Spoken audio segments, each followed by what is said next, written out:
even in our careers, even when we're in business meetings or we're talking to clients, we can get to know people on a human level. Anyone can build high quality career connections. High quality connections, even in our careers, can actually benefit our heart rate and our blood pressure. We feel more connected when we bring our guards down in conversations. Even in career conversations, other people feel more comfortable to share more about themselves. How do I approach and define transformation? Okay, so Rebecca, thanks for coming on my podcast. Thanks for coming on the transformation journey.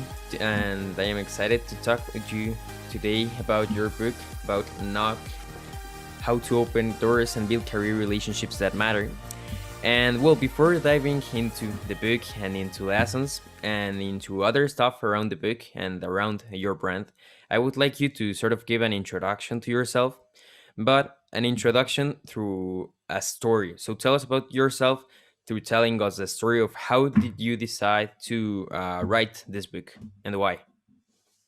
Awesome. Thank you so much, Emmy, for having me and for partnering with me to showcase some of the advice and the stories that are in Knock. So my name is Rebecca Leder, and I live in Denver, Colorado. And prior to that, I lived in Chicago, Illinois, by way of Austin, Texas.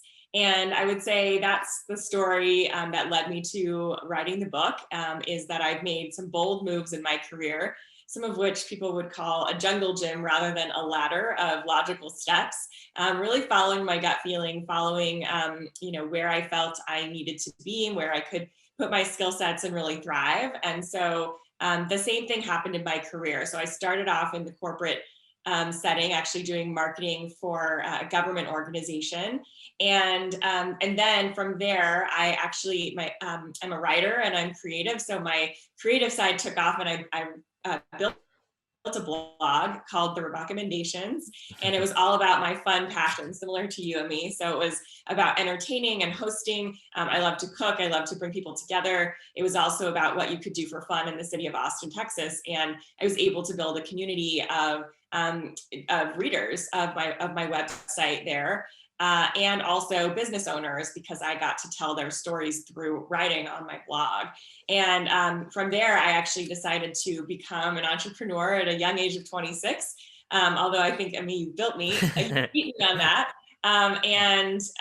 So I decided to become a consultant for small businesses, nonprofits, and startups.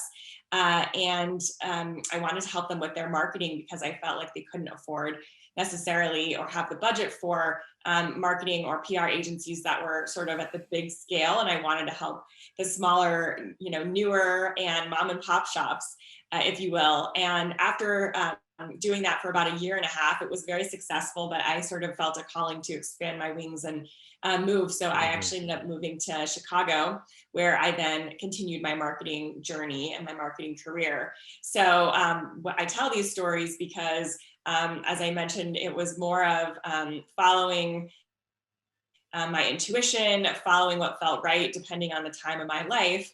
And as a result of making those changes, I've navigated what it's like to go from working in a job to becoming an entrepreneur to then going back to working in a job. And eventually I ended up working for a global technology company, which was the largest company I ever worked for. And I noticed that people are also making these career changes, and those are the times where people are needing extra support. So whether you're starting your career, you're changing your career, or you're growing your career, those are the areas where we need a little extra confidence and a little extra support on how to do that. And I felt like building high quality career relationships was at the root of that, because even if you're reaching out to someone to understand what their job is like, if that's something you want to pursue, or maybe you're looking into a company and you're just trying to figure out if it would be a fit, or you're in a formal interview, those are the times where you're going to be really connecting with individuals that you may not have an established relationship with. And so Knock is the guide to building high quality career relationships for career growers, career builders, and career changers. And it is inspired by some of those bold moves and those big moves that I've made in my life and on my career. Yeah, one thing I liked from what you said is that you started to notice, like, and to get interested in building meaningful career relationships, not just career relationships, but meaningful. And I wanted to read a quote in the book. I have it here, and it says, "Many of us are craving more genuine interactions rooted in reality beyond our cell phones, more true human connection, not only in entertainment and in our personal lives, but in our careers." And another thing I loved from the book, and which I have been trying to apply into my life, is the idea of an experience in a relationship versus an exchange in a relationship. Could you dive for some minutes into that concept and into those ideas? Yes. And I don't know if you can hear that there's a car honking in the background. Yeah, it's Oh, right here in the street. so an experience versus an exchange, that idea came about because as a blogger, it was really before the influencer movement. That word really wasn't being used at the time. But I was fortunate to be on some media lists where restaurants and brands were reaching out to me, or media companies, to see if I would promote their products and services to my readers on behalf of them or their clients. And I found that many of the outreach messages that I was receiving were very impersonal, sometimes to the point where you could see that they were just copying and pasting the same message for multiple people because the name of my blog was in a different font. You can actually see that in the book. But essentially, I felt like there was sort of this expectation of an exchange of, I'll promote this for my readers and you'll get the benefit of that. And it didn't really feel like a partnership. So that's where the idea came from, but it extends to our careers, where how can we partner and think about ways that we can help each other? We can have mutual impact. We can think about it in terms of a partnership, and we're all putting something in, and not only are we getting something out, but the output helps other people too. So it's about making an impact beyond even the two individuals or two companies or two entities. So that's really where it came from. And it's something that I keep top of mind. And I do think it still applies to the influencer movement and how brands and influencers can partner more thoughtfully in a long-term partnership. It doesn't have to be just one mention on a blog or just a few, stories on Instagram, but how can you actually partner in a long-term capacity so that everyone wins more? So I'd love your thoughts on that, because as you partner with authors and individuals, I wonder if you come across that experience at all. Yeah, so I will begin by telling like the story of how I started to partner with authors. So actually 1 year ago, so today it is the anniversary of the podcast actually. Oh, Um Thanks. But yeah, about 1 year ago, I was having a conversation with Nick from Book Thinkers for my podcast. He was the first guest, and by the time I was wanting to see ways in which I could start to monetize also my page, to not just give value but also receive, in this case, some monetary value. And I asked him how did he do that for Book Thinkers, and he told me about book promotions for authors and all that. And so, long story short, I created some packages and some ways in which I could help authors, but those packages were not something right now, like recalling, those were not something that I loved, um, because I had a big marketing package in which I shared a lot of content in my page, but that was not really like for many partnerships I created. That was not really something I loved doing, and afterwards I started noticing that like many of the relationships I was building were mostly focused on like um getting done the promotion, and that was it, like not following through. um but then some months ago I started like changing my perspective on there. And also after reading your book, it was like a big mind shift, um because I what right now I try to do as a, let's say, as a brand, as a reader lounge, um is to actually create experiences with authors, involving them in the ecosystem of the reader lounge and the transformation journey. And you're an example of that. So we started with a promotion, with a promotion in which I actually read the book and in which I actually shared valuable content, and then you participated in the giveaway, which I did, and now we're having this Zoom conversation for my podcast. And those things, those pieces of value are what now right now I'm trying like to integrate into a bigger ecosystem, to partner with authors, yeah, in the case of the reader lounge, mostly with authors, and so that I can build relationships in which we both are benefited, but in which we can like impact others, which is the third step, sorry, the second step of the knock method, and I want to get into that. But yeah, that's what I would say. So right now I'm focusing a lot more on building experiences over just exchanges, and I think it's something like very meaningful for me and impactful, because since I want to be an entrepreneur my whole life and to keep creating stuff and connecting with people, it will make a big difference, like between just focusing on what can I get, to now focusing on, okay, what can I give, and afterwards, okay, what can I get too, but like what can we generate together. And that's something that I like, and that's how I see it right now. I don't know if you have something to add to that. Yes, I love your perspective. We have a shared perspective here, and it's clear that you really do invest in your relationships. You read the book cover to cover, and you take notes and you highlight. Like, you're really in the minds of the authors in a certain way, which investment is a sub step of the knock method. And I will also add commonality as a step in the knock method. That's the C in knock. But what you described about those different interactions that we had as an example, I call that filling up your commonality cup. So you can think of an experience rather than an exchange like a series of common events or common interactions or partnerships, and you continue to build on that. And now we have multiple common experiences Hmm. rather than simply just one, where maybe there was an exchange of goods and services, or there was a quick hello, or one coffee meeting with someone, and then you never talk to them again. By the way, a follow-up message or a thank you, which is very simple but sometimes easy to forget when you're busy, is a simple way to keep that conversation going and fill up that commonality cup.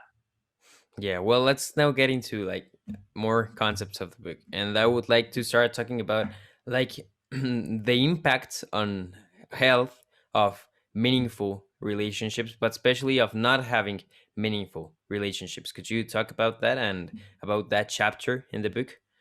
Yes. So the second introductory chapter of the book is about how you physically and mentally feel as a result of building high quality career connections, or how you feel without, in the absence of those connections.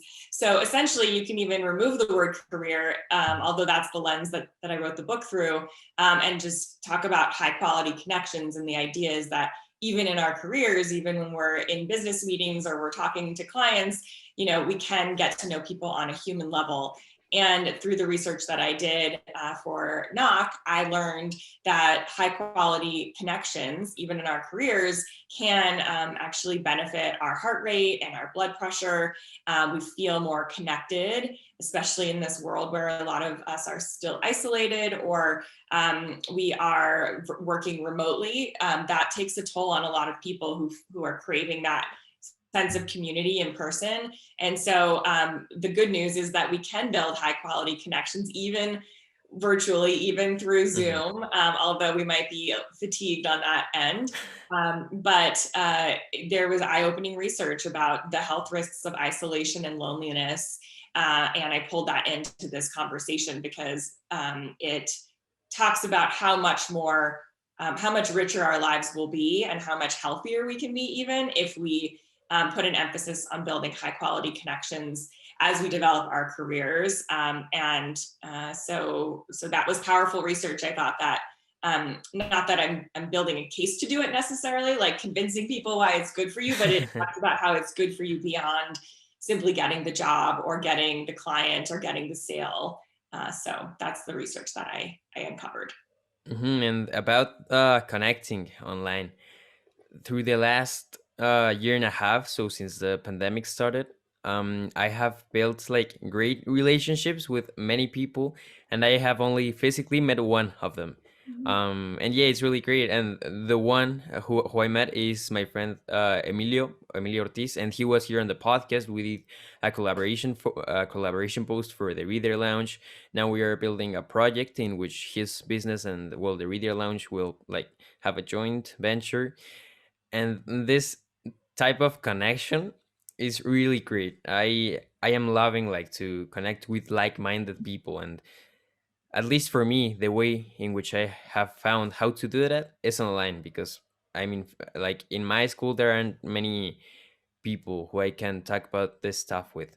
And because of that, and because I spent most of my time at school, it's like more difficult to talk about this. And I do love meeting people online and creating relationships online, but that's just because in my situation it is easier for me. Maybe 5 years from now it will be easier to travel, and I don't know. um but yeah, now I would like you to give like an overview on what it is to knock, and of the process. So I want to also get into each part, each step of the process, but just give us an overview of what it is to knock. Sure. So I'm really glad you asked this question because I have had some philosophical questions with my husband about this because we were talking about knocking and how sometimes it feels like, well, we had the question of who's opening the door. Is it the person that is sort of reaching out for the first time, or is it the person who's answering when you knock? And so we kind of got in this cycle of that. But essentially, the idea is it's not necessarily knocking on doors like trying to make a sale, like the old school, going door to door and trying to sell phone books or shoes or knives or whatever. But it really is about how to feel confident in reaching out to individuals, even if you don't know them very well, to in an attempt to open the door in a meaningful way for both people. So it is about mutual value. And so the idea is that you would, and we'll go into the steps, but you are intentional about that. So when you're reaching out to connect with someone, there's a reason why you're reaching out to connect with them. Hmm. Either someone suggested you might have things in common, or they might have some advice for you, a mutual friend, or you have worked in the same industry, or they do one thing and you do another, and those are complementary skill sets, or you really admire them. Like sometimes it's just you heard someone speak, or you read a book, or you heard about someone, or you read an article, and all of a sudden it really clicks with you, and you really want to connect with this person because there's something there that you think you would jive on. And so knocking is an intentional way to open the door with individuals along your career. And that could be with a manager, it could be with your colleagues or your team if you are a manager, that could be with a mentor or a potential mentor or your mentee, that could be with prospects or clients, that could be with, if you're a startup founder, it could be with investors. So there are so many ways, and also hiring managers and interviews. There's so many different forms of high quality or of career connections. So how can we enrich the quality of that? And I believe that a lot of that work falls on our shoulders to do the pre-work, to do the research, to invest up front to ensure that it's going to be worth it for the other person to at least have a productive conversation. You never Hmm. know where it's going to lead, but you might have some ideas, and hopefully you've thought about that in advance. So in my opinion, the preparation is on us, and we are the ones who are opening the door by knocking, rather than the thought that we knock and somebody, the person who answers is it works on both sides, but I think Hmm. that we are the first ones that take the step to open the door. And hopefully, if we've been intentional and we can provide mutual value, the other person will open the door, and then you have lots of Hmm. possibilities ahead of you. Yeah, right now I am remembering that I saw a video in which Tony Robbins talked about relationships, and I want to ask you your opinion on it. So in the video, he talked about how like the important thing in like developing the correct relationships, the important part is to be selective, but not selective on who you partner or like connect with. It's to be selective of who you are in the relationship. And Hmm. if you select who you are, then for the relationship to still like be able to be lived, the other person has also to adapt to like let's say to your level, so that you can like keep at the same level and keep the relationship or the friendship. So what are your thoughts there? Wow, yes, I love that idea. I agree to some degree that we can decide how we show up to relationships. What we cannot control or anticipate necessarily is how the other person's able to show up at that particular time, because they might be just having a really stressful day, or it just may not be in the top of their priority list. So, Hmm. so that's one thing that comes to mind. The other is a graphic that I have in the book that talks about commonalities sort of leveling that playing field. So the idea that, we might think, oh, well, someone has decades more experience than me and I want to reach out to them, but why would they make time for me? Like they have so much more to give than I do, right? And to that I say, there's always value to be given. It's not going to be an exact match, but I do believe commonality can help level the playing field. So even if it's an executive and you have mutual interests, you work in the same industry, maybe you have mutual contacts, or maybe you were at the same event that they were at and you heard them speak, like you can make those things commonalities. Hmm. And then all of a sudden bringing those to the forefront makes it, they want to meet with you because they realize that their work had an impact on someone else. And so that also comes to mind as you talked about sort of like how people show up and level with each other. And so commonalities is one that comes to mind for me. And so those are my thoughts. Hmm. um I do think also, like in my case with the interviews, sometimes to certain people I feel like I shouldn't reach out to them yet, because if I reached out right now for an interview, they might not accept, and in the future, if I reached out again, they might remember that time, and I sometimes think like, oh, they then might not want to have the interview or meet or whatever. um but it's interesting, because for example, I have been connecting with Robin Sharma for about a year now, or maybe more. And he has sent me a signed copy of the 5 a.m. club and everything. And about 2 months ago, I invited him to my podcast and he didn't even reply. And like 1 or 2 weeks ago, I reached out again, but now with a brief message, not like many paragraphs, and just telling him that I just bought, I pre-bought his book, his upcoming book, and that I would like to invite him to the podcast to talk about the 5 a.m. club and also promote his new book. And he told me that yeah, we can do it, but on autumn.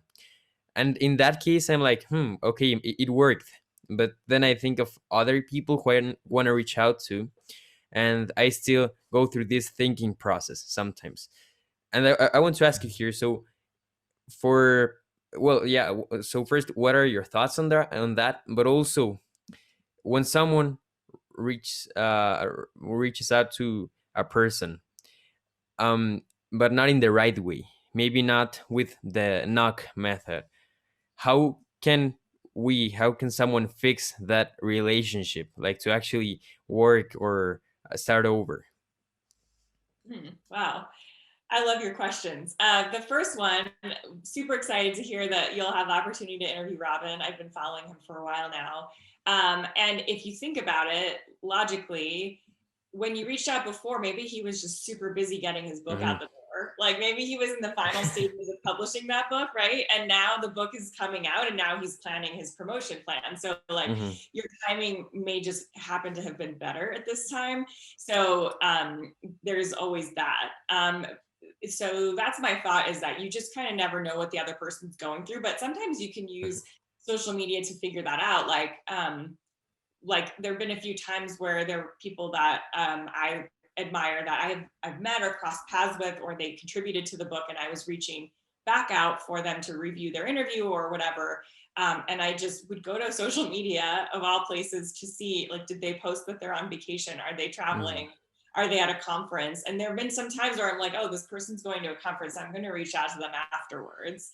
and I can ask how it went, and also just know that they're probably going to respond more likely because they're not super busy. So sometimes you can actually use that to your advantage. One time I was trying to reach out to someone who I was fortunate to interview for the book, and I went to LinkedIn because he's very active there. And it turned out that he was doing a LinkedIn Live, like literally while I was about to email him. And I was like, oh, well, then I'm going to wait till this is over.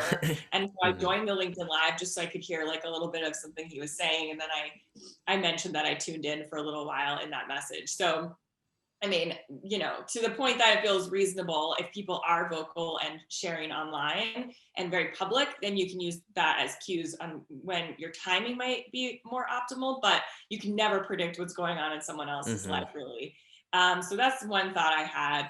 And your other question was, if someone reaches out to you and their approach was maybe a little bit off, how can we help them? Is that so? Yeah, That's or a how can they help themselves?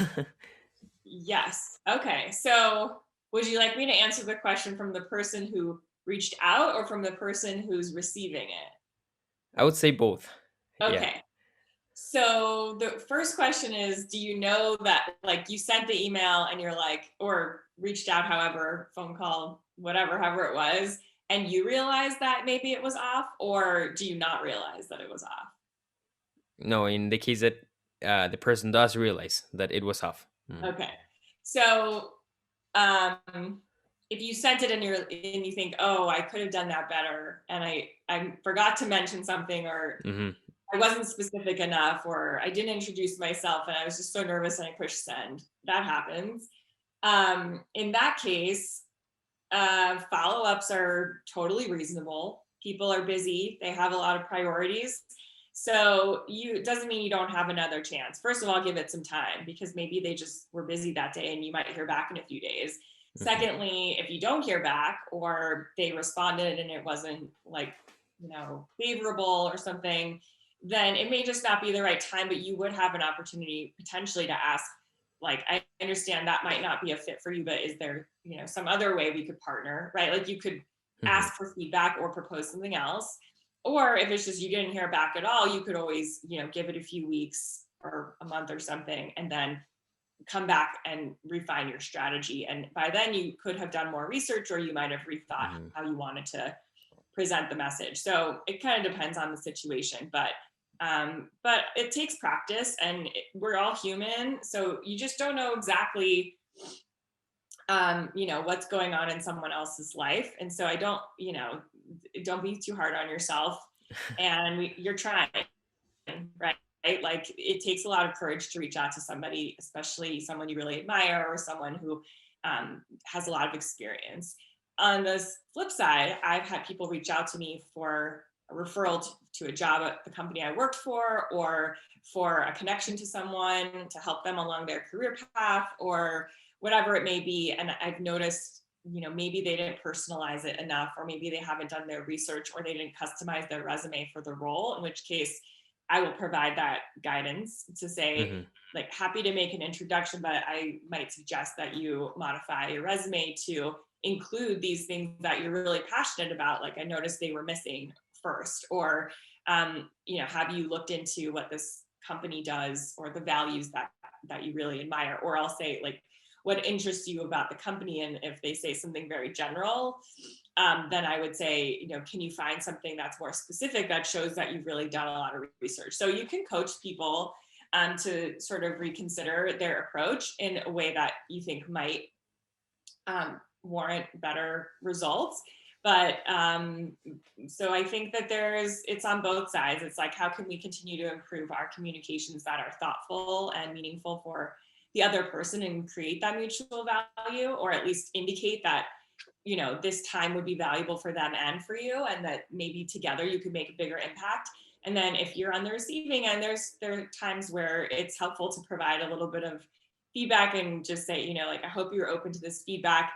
Mhm. I don't know for sure, but I think you might have some really great success if you go back to the drawing board and make a few adjustments. So I think that we can help people be aware of that. And when we're in the mode of sort of meeting goals for ourselves, sometimes we lose sight of some of those details, and that's totally natural, think. So it's helpful to have that feedback. Mhm.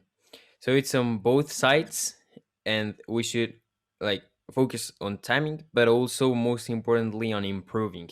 And to improve, yeah, feedback and what can we do better, mostly. Sure, and just trying, like I said, it takes a lot of courage to do it, to reach out to somebody that maybe you don't know or you don't know so well.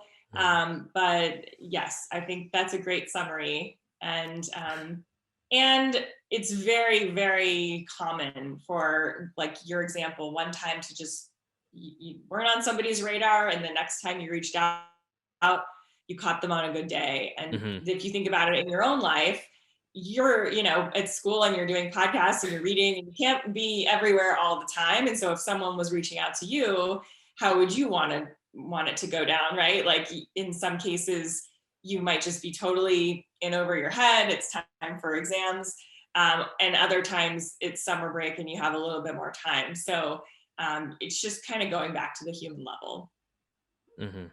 Well, now let's get into like the actual steps, because one thing you mentioned, that is like knowing your contact to also know when to reach out and when it is best. And the first step in the knock method is know my topic and my contact. So could you talk about that first step in the knock method? Yes. So if you are looking to open doors with individuals, companies, organizations, um, you need to know where you're coming from, as you mentioned earlier, sort of know how you're going to show up to the Hmm. relationship. And you need to know enough about that other person or contact. There's a reason that you want to reach out to them. And so where do they, there's some place that they came from, either your research or you saw something or a mutual contact, as we talked about before. And so knowing as much as you can, that's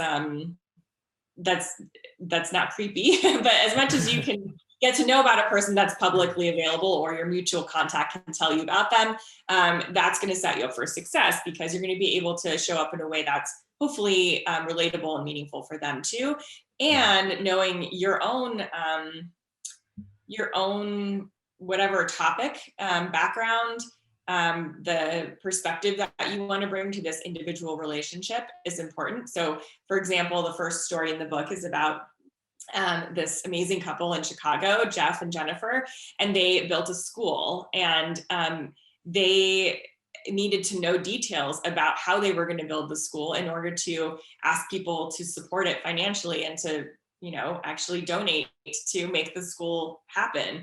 And so until they actually had details about, this is the location and this is how we're going to build it, this is how many students we think we're going to have, and this is where how we're going to run it, and this is how tuition is going to work, whatever those questions are that people are going to have, they had to know some of those details before people were kind of willing to consider being a part of it. And so the same thing goes for us. If we're interviewing or we're having an informational interview, someone's going to ask us, well, why should I meet with you? And you're going to want Hmm. to already have sort of your elevator pitch crafted. Well, this is what I do, this is what I like to do, this is what I focus on, this is what makes me tick. And I notice we have some commonality. So you have to know yourself and sort of pre-think how you want to message, put out that message of who you are, and then know your contact or your audience, so that you can communicate with them better. Same like speaking engagements. I haven't done one in person in a long time, hopefully soon, but I like to meet a few people if I can, if not the whole audience, in advance before it starts, just to get a sense of what brought them there today, who are they, so that I'm speaking with an audience and I know more about who is on the other end of that message so that it can resonate. I think something interesting to point out here is knowing your why and the purpose of connecting with someone, or connecting with an audience. How can we like what would you say is a process like to help define a right and the right purpose, like also to motivate the relationship enough? Hmm.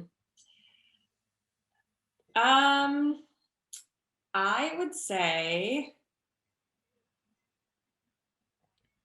I think you just be observant, I guess, and sort of This is a tough one because you don't really know. Sometimes you think something's important to someone, but it turns out it's not really that important to them. Like Hmm. maybe you saw it on Instagram or something, but really this other thing is really important to them. And so I think just be genuine, be honest. Say I did some research and I noticed that you've done this and you've done that, and I'm really interested in that, or I'm really interested in learning more. It's very possible that what they did before that was a focus is not a focus anymore, so that can change. But I think it's just being genuine and honest and showing that you've put in that work to get to know them, and then it goes beyond the task. So if I've gotten to know what makes Emiliano excited, then even if I kind of was off in what I thought was your priority today, I still was able to connect with you on a human level and understand what you're passionate about. And so I Hmm. think it's about just trying to understand where people are their best selves. Like if they're on stage speaking, like what are they talking about? But where do you notice they light up and smile, or like Hmm. personal stories they've talked about? So I think it's about listening. I think it's about being observant and doing your research, and then being genuine and sort of just showing that you've taken a genuine interest in that person, even more so than what they do, maybe. And then that's how I think you could Hmm. um, create that value for them. Yeah, and well, the the third step in the knock method is own it, and that includes authenticity and being genuine. But before getting into that one, I would like to talk about um the second step, which is like not about me. And I perceive this mostly as adding value to the other person, and adding value like together with the other person. Could you talk about this and how can we identify what is the right value to add to someone? Mhm. Yeah, that's mostly what I mean. Like, how can we identify also, besides like being aware and listening, to know what they value? How can we actually provide that value, that thing that is important to them? This is an easy answer, and we don't always think of it, which is ask them. Ask them what's important to them. Because going back to the example of influencer and brand partnerships, as an example, if you're the brand and you're reaching out to a potential client, and you presume because you've looked at their content, because you've done your research and you know your audience in step one, that this something is of value to them, but you really don't know. I mean, you think you know, but when you reach out to them, you open the door, but leave it open enough to say, I'd love to hear what you're working on now and what you would value in a partnership. So what would be interesting to you? Like what kinds of partnerships are you looking for? And I'll give you an example. Like some bloggers or influencers might say, like, right now I'm focused on lifestyle content, but actually I have a goal in the next year to be focused on career content or something like that. But you wouldn't know that because their feed just says lifestyle content. So you can make assumptions based on what you see in the research. But I would say when you're able to open the door, just highlight the commonality, highlight what you think might be of value, but leave it open enough to say, but I'd love to hear what ideas you have in what would be a meaningful partnership. And so that's the same thing in business, where many people are in rooms. I've been in many of them as a marketer, where we have research and we have data of what our customers are doing or what they want. But sometimes we forget to go straight to the customer and say, hey, here's a survey, or tell us your feedback, or what do you want to see here? So that's how I would say we can really figure out what's of value, and then you can work to provide it. Hmm. It's interesting because I was thinking about this second step mostly for connecting with mentors and with, let's say, people above you, or people you look up to. But I hadn't thought about it like with customers, or like in a business, about how you can add more value. And and that's true. That's why many businesses, or many, I don't know, for example, I think Airbnb and those sort of yeah, businesses have like this feedback loop they try to implement so they can like keep improving and keep adding more value. And then now going into the third step, authenticity and investment. You talk in the book about a story of someone who was authentic, and that way she connected better with her audience. Could you talk about that story and also like add something else to that? Like, how can we focus on bringing our authentic self into a relationship? Yes, so I think you're talking about a story that's very emotional. Is that the one? Hmm. So yes, this story is about Jenna Ben Schercher, and she's the founder of Twist Out Cancer, which is an amazing organization that pairs individuals who have been touched by cancer in some way, either in their own lives personally or with family or friends or in their community. And they create a support community, and it's all about actually connecting through art. So I encourage you to look into Twist Out Cancer if you're looking for that kind of community. And she started this community from her own experience when she was faced with some very serious medical challenges, and she was isolated. So she was quarantined, she was isolated, like many of us have experienced in a different way recently. And she was in her bedroom and she felt lonely and wanted to connect. And so she, actually filmed herself and put videos of herself dancing on YouTube and invited other people to do the twist with her and make her feel, like she wasn't alone and she had people in her corner. And she describes it as that she kind of just did this out of a desperate place, that it wasn't really like pre-thought out. She just did what felt right to her, and she was very vulnerable at the time, she would say. So I hope I'm doing her justice in telling her own story. I encourage you to read it and learn about Twist Out Cancer on their website. But she's an amazing person, and she really exemplifies what it was like for her to be vulnerable and to really be her authentic self in a very difficult time.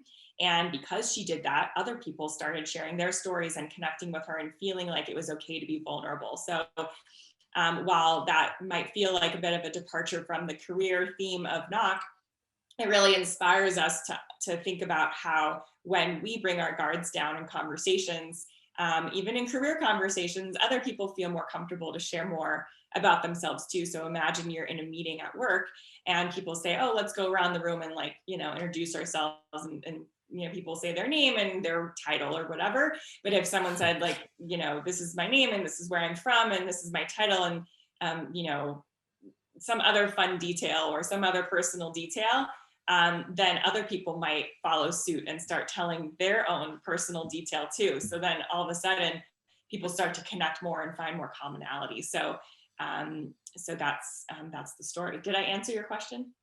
Yeah, and I want to add two things here.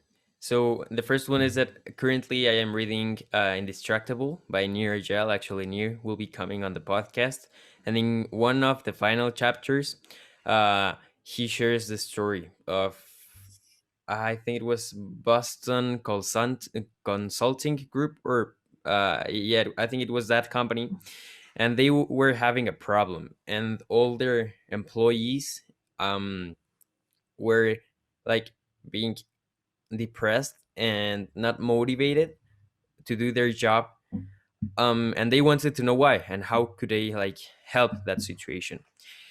And what he shares is that they opened sessions so that employees could openly talk and share how they were feeling.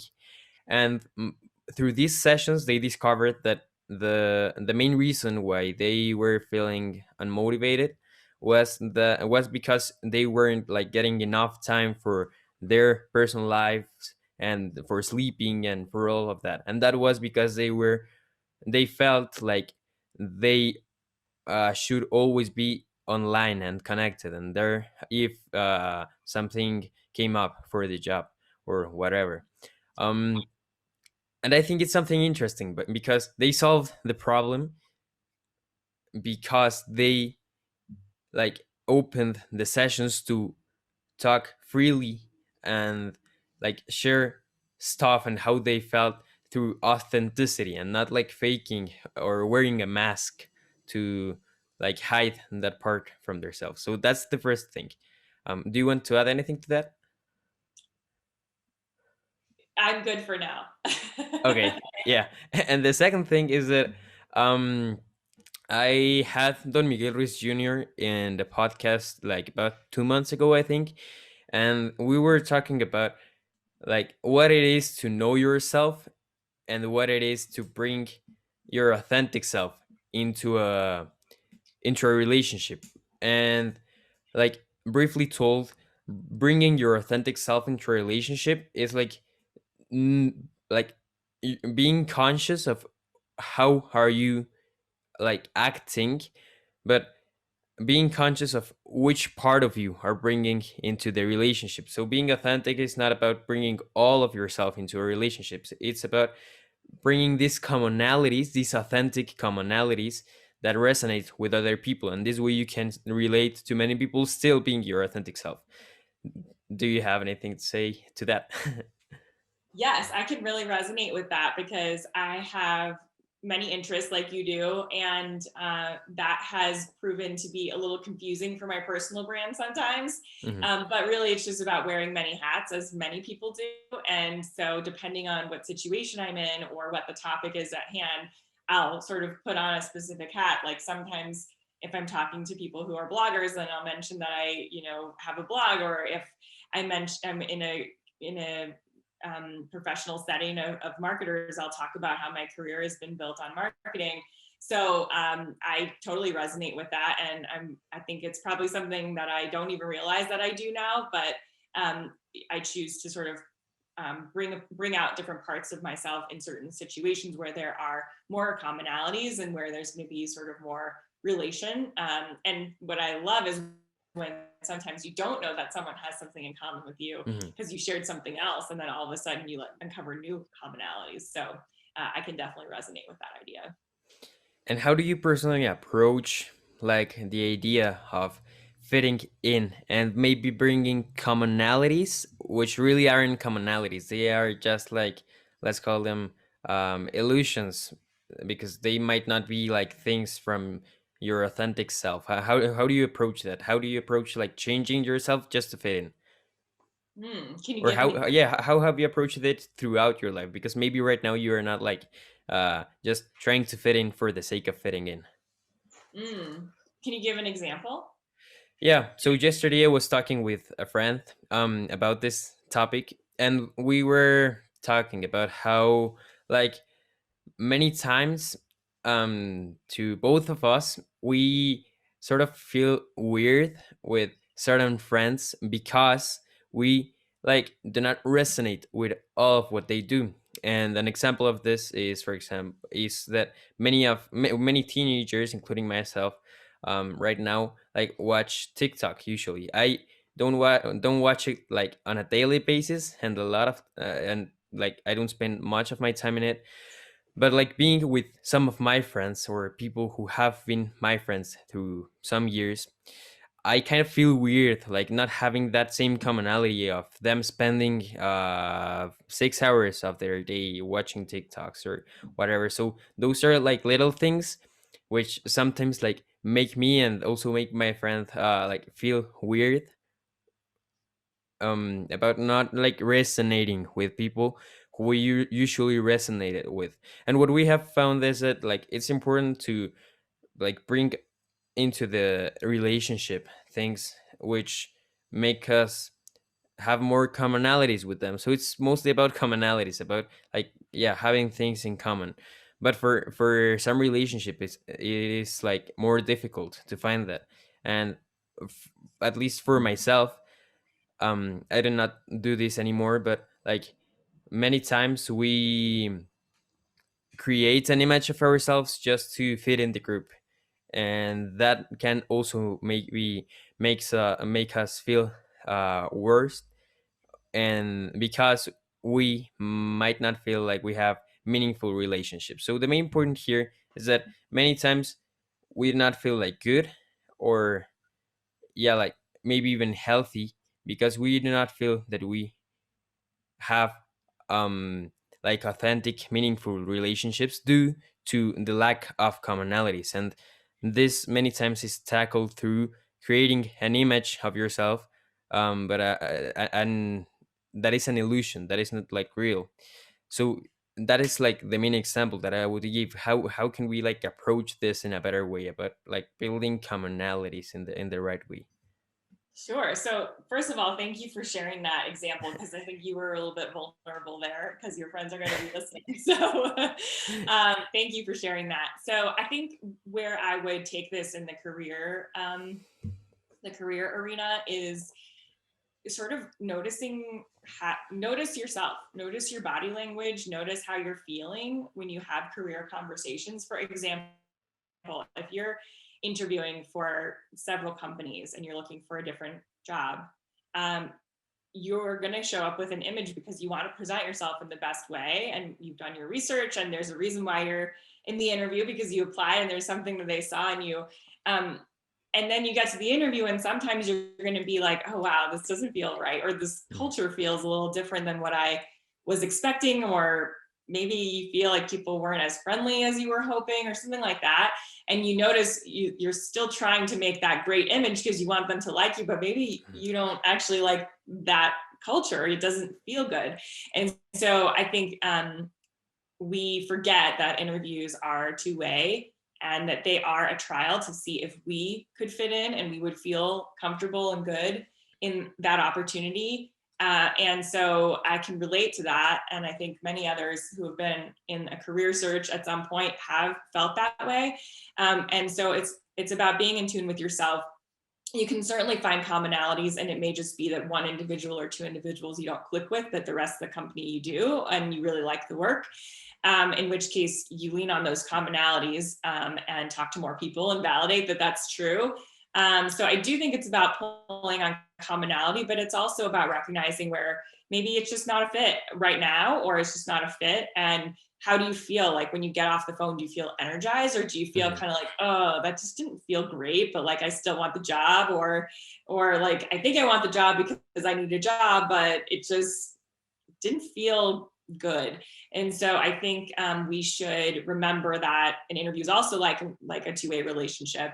And so that's kind of what comes to mind right now is let's look inward and see how we feel in these interactions. And in the professional setting, you meet with people all the time, many of whom you didn't choose to meet with. Like, they're on a team that you're supposed to meet with to execute a project. And so it's not like you selected the particular individuals that you're responsible for meeting with. And sometimes you're not going to have things in common, or it's just not going to Mhm.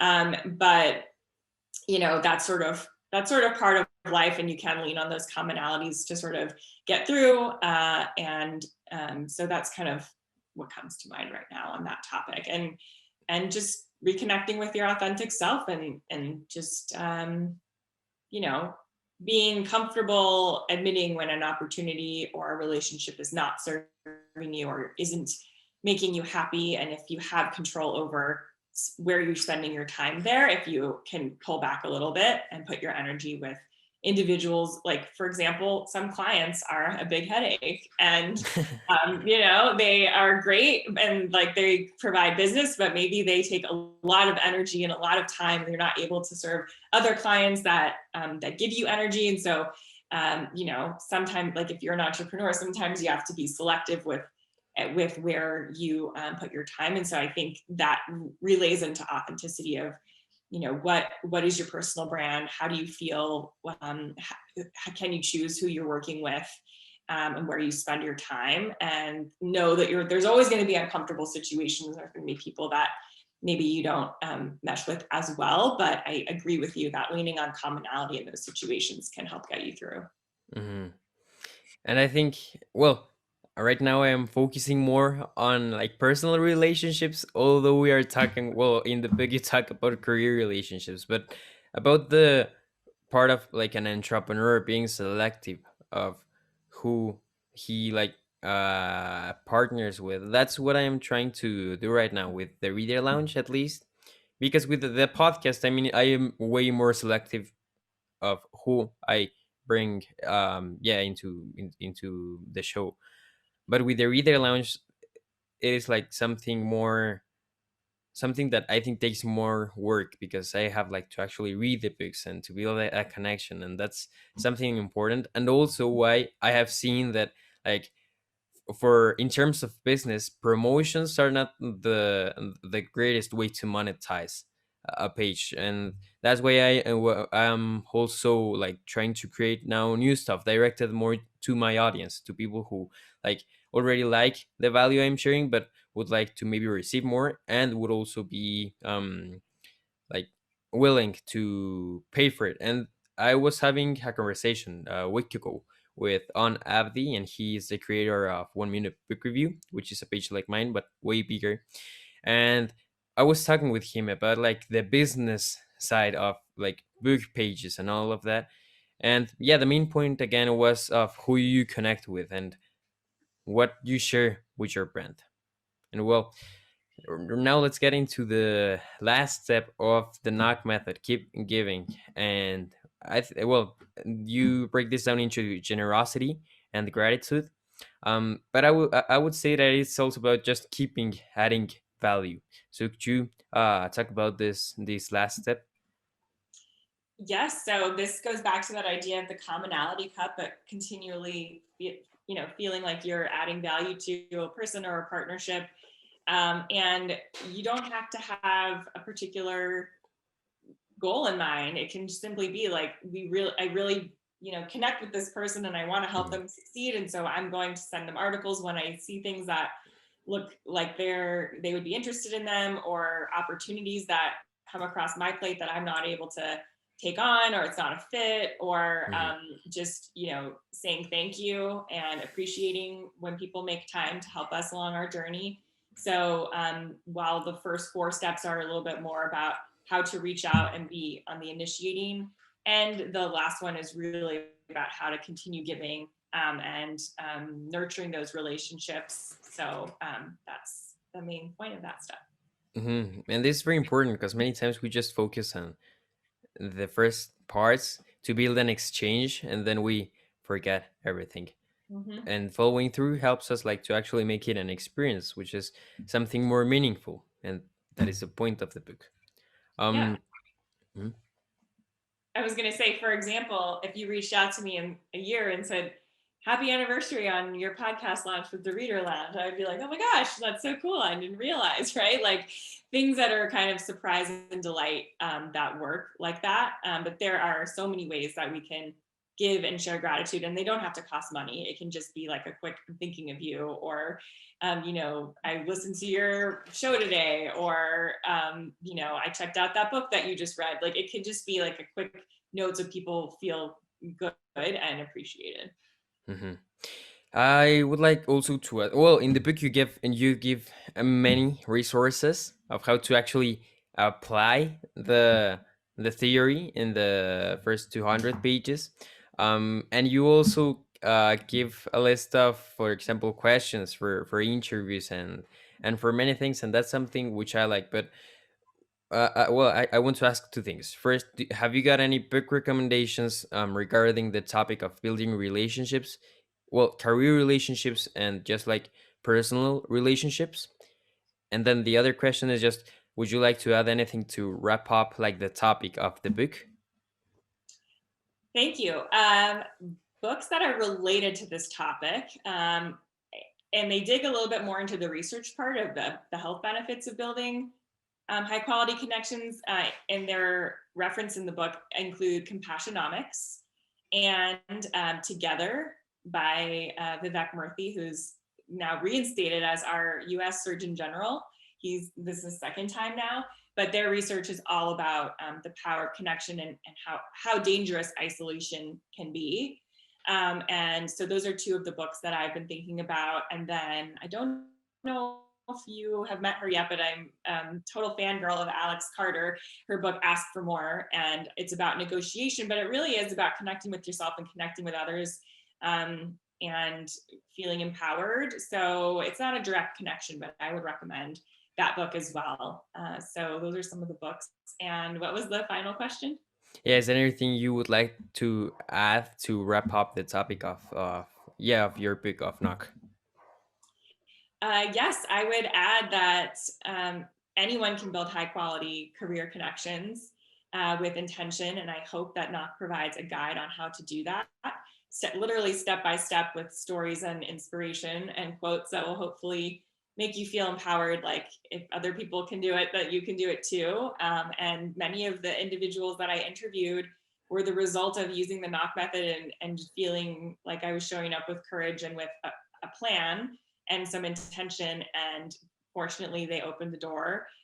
Some amazing researchers, some incredible best-selling authors, and professors. And so, point being, if I can do it and build meaningful relationships with people of all ages and experience Mhm. levels and backgrounds, then you can do it too. So I hope you feel inspired to reach out to individuals and make those connections, because it's amazing. You'll notice once you do make those connections that maybe the only thing that was between the two of you, or between you and a company or you and an opportunity, was that intentional outreach in a way Mhm. that provides mutual value. And then if you hadn't taken that step, it would be hard to imagine, because your life will be ending up in a completely different place. So the power of high quality connections in your career can really open doors, not just for you, but for so many people.